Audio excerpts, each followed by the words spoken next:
There's a job opening for a speech pathologist at Perryton ISD. Head over to perrytonisd.schoolspring.com to apply. Here's how this is related to tech. Your IT guy has some opinions on e-learning.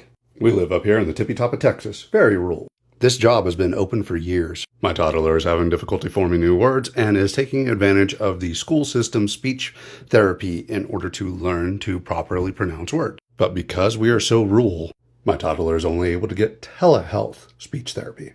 Technology is wonderful, and if you know me, you know that I talk tech nonstop. Telehealth as a means to teach a toddler how to speak is not anywhere near as effective as in-person therapy.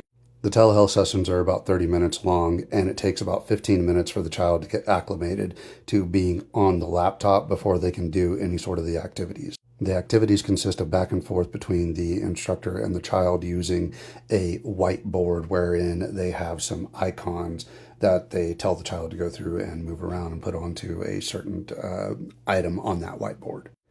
They are learning. The technical difficulties of having a toddler use a laptop and then the technical difficulties of just using that web-based interface hinder learning. In person, I can tell you to pick out a red block and you would be able to instinctively just pick out the red block and move it without having to think about it.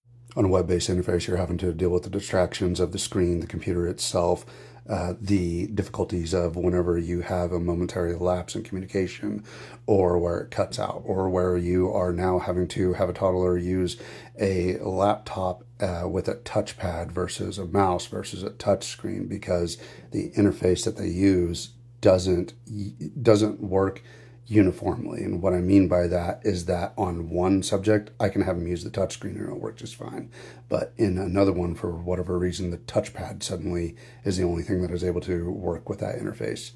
It's frustrating for both the toddler and I assume for the instructor. Look, I've got a 3-minute limit on this video, so I can't say everything that I want to be able to say, but I want to make sure that you guys understand I'm not attacking the school system or the instructor or saying that they're not doing a good job in this. I'm just trying to state that one thing is clearly better than the other, and because of a lack of resources, we are not able to get that in-person training up here. And I'm not just talking about me, I mean for all of the toddlers that are in this area, all the kids.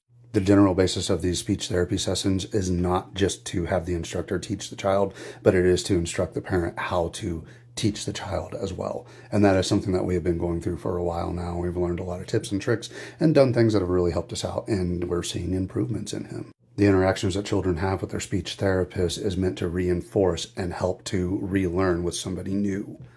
They assess the child and then instruct the parent.